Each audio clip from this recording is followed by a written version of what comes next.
Dance का programme चल रहा है, छोटे छोटे बच्चे बड़े बड़े सिंगरों की तरह गाना गा रहे हैं और माँ बाप लगे हुए हैं कि हमारे बच्चे कुछ न कुछ आइकॉन बन जाएं।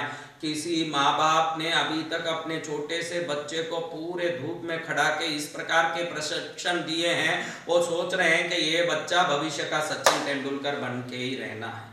और कई बच्चों को स्टूडियोज में ले जाके विभिन्न चैनलों में खड़ा करके गाना गवाया जाता है, भाषण दिलाया जाता है, दुनिया के प्रकार के काम कराए जाते हैं। और आज के इस पीढ़ी के बच्चे इतने समझदार और होशियार हैं कि हमारे बड़े बड़े लोगों के कंपैरिजन में समान ज्ञान वो बच्चे रखते हैं। और ऑक्सफोर्ड यूनिवर्सिटी ने इनका नाम ऑक्सफोर्ड ब्रेन ही रखा है। आज के जमानों के बच्चों का नाम ही ऑक्सफोर्ड ब्रेन रखा गया विदेश में। ये क्या है कैसे बाद में बात करेंगे, लेकिन कल हमने देखा कि हम कोई भी काम शुरू करते हैं कि इसमें मुझे सफल होना है, वो काम को शुरू करते समय जो उत्साह रहता है कि मैं ये नया धंधा शुरू कर रहा हूं, अब जूझ के इसमें मैं सफल होऊंगा, मैं ये नया काम शुरू कर रहा हूं, इसमें जूझ के सफल होऊंगा, मैं ये नई नौकरी में लग रहा हूं, इसमें जूझ के सफल होऊंगा। और जब हम जूझ के सफल होने के भरचक उद्वेग के साथ किसी काम में एंटर होते हैं, उसके बाद में वही उद्वेग हमारे जीवन में रह पाता है क्या? ये सवाल बहुत बड़ा हमारे सामने खड़ा है, क्योंकि आप सब कुछ न कुछ सफलता की बहुत बड़ी उद्देश्य लेकर के अपने जीवन को कई नई दिशा पाने के भाव से इस प्रवचन को सुन रहे हैं। तो मैं बताना चाहता हूं कि सफलता उन कामों को मांग रही है जिन काम को करने के बाद वो सफल होगी। कल हमने एक बात देखा, आपको गाड़ी चलानी है तो पहले उस काम के पहले कुछ काम और करने पड़ेंगे, जैसे डीजल है या नहीं, ब्रेक है या नहीं, गियर सही ढंग से काम कर रहा है या नहीं, टायर में हवा है या नहीं, या हवा कम ज्यादा हो तो उसको सही कर लें, अगर ये नहीं हो तो वो जंगल में गाड़ी को फंसा के रोता खड़ा रहेगा। ये हमने अच्छे से कल देखा। तो हर काम के साथ कुछ न कुछ काम होती है, उस काम की बात को ही आज हम करने वाले हैं कि वो क्या काम है जिसको करने से हमारे सब काम सफल होते हैं। अब पहले ही हमने देखा कि भारतीय धर्म संस्कृति सुबह उठने से लेके रात में सोने तक कई बातें बताती है। हमारी धर्म संस्कृति में हम नीम की डालियों से दातुन करते थे, नीम की डालियों से दातुन करते थे और सफाई करते थे। सुबह उठते ही हम हाथ को देखते कराग्रे वसते लक्ष्मी बोलते थे। और आज दुनिया विजुअलाइज करने की बात कहती है, और वो कहते समय वो जरूर ये कहते हैं कि सुबह उठते ही विजुअलाइज करना चाहिए, रात में सोते ही विजुअलाइज करना चाहिए। जब आप रात में सोते उठते विजुअलाइज करते हो तो सोने जाते हो आप जब एकदम नींदी अवस्था में रहते हो तो आपका ब्रेन अल्फा स्टेट में रहता है, और अल्फा स्टेट में जो चीज को माइंड में डालते हो वो चीज जीवन में साकार होके ही रहती है। इसलिए सोते समय आप कुछ बोलो, उठते समय आप कुछ बोलो। ऐसा आज हर देश का जो पर्सनालिटी डेवलपमेंट सिखाता है वो व्यक्ति सबको सुनाता है, और हम ये सब कुछ सुनाए बगैर भी भारत में सुबह उठते ही कराग्रे वसते लक्ष्मी बोलते हैं।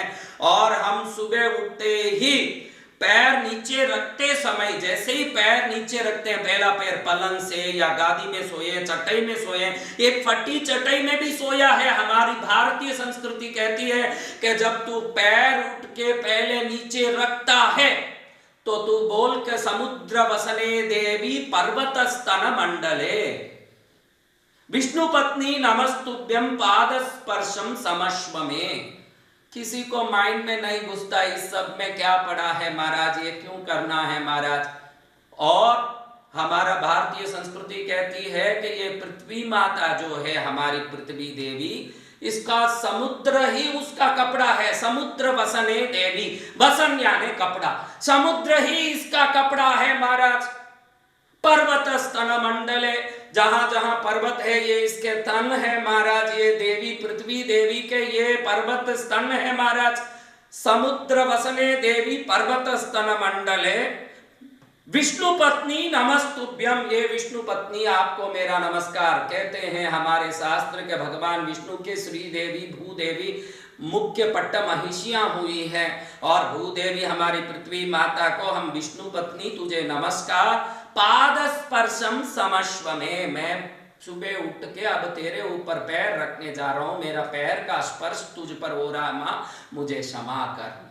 अब किसी के माइंड में चढ़े महाराज के भाई अभी सुबह उठ के इसको बोलने से क्या होगा, लेकिन वही रोंडा बहन कहेगी मैजिक बुक में कि क्षमा मांगने से बहुत फायदा होता है, और मॉर्निंग टाइम में एकदम आपका दिमाग अल्फा स्टेट में रहता है। हमारा दिमाग अल्फा स्टेट में सो के उठते ही कुछ क्षण और नींद लेने के पहले कुछ क्षण रहता है। वो रोंडा बहन जो सीक्रेट पुस्तक की लेखिका है, ये कई सारी बातों को, बहुत सुंदर बातों को लोगों तक पहुंचाई, करोड़ों लोग उससे प्रभावित भी हुए, और उसमें वो मैजिक नाम के पुस्तक में लिखी है कि आपका सुबह क्षमा मांगने से शुरू हो, आपका रात क्षमा मांगने से पूरा हो, और जब भी आप क्षमा मांगते हैं तो आपके कोई ना कोई ग्रंथि खत्म होती है, कोई गांठ खत्म होता है, आपके मन में अवरोध पैदा करने वाला, आपके सफलता में अवरोध पैदा करने वाला, आपके जीवन की उन्नति में अवरोध पैदा करने वाला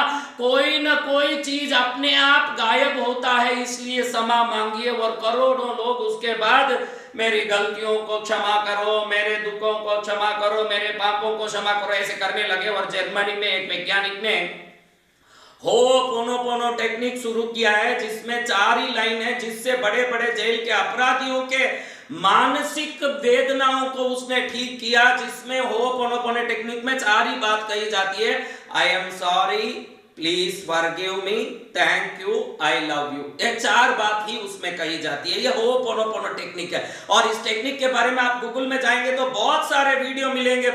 विदेशों में ऐसे पागल भरे हुए हैं, 8-8 घंटे तक रात में नींद नहीं आने से 40 गोली 30 गोली नींद के पिल्स, वॉल्यूम के जितने भी वॉल्यूम 2 जैसी गोलियां आती है, 10-10 5-5 निकलते हैं, जिसको हम 1-2 निकल लें तो कहीं मौत आ जाए, ऐसे भयंकर नींद लाने वाली गोली, ज्यादा लेने से मौत तक आ जाए ऐसी गोली 10-10 20-20 खा के भी महाराज मौत आना तो दूर, नींद भी नहीं आती है, क्योंकि इतने पाप किए हुए हैं। बाप को कहीं पटक दिया, माँ को कभी पूछा नहीं, बहनों का तिरस्कार किया, अपने मतलब से ज्यादा कुछ नहीं सोचा, 8 पत्नियां बदला चुके हैं। ऐसे पाश्चात्य जगत की संस्कृति ने होपोनोपोनो टेक्निक को 8 घंटे सुनवाया, भाई अभी तू इतना पाप किया, नींद की गोली से भी महाराज तेरा नींद नहीं आएगा, अब 8 घंटे सुनो। अब आप देखना YouTube में जाके होपोनोपोनो टेक्निक को आप उसमें देखेंगे, 8-8 घंटा कंटिन्यू वही चले, तो ऐसे वीडियो भी हैं 8 घंटा 10 घंटा वो चल रहा है। उसमें क्या है भाई,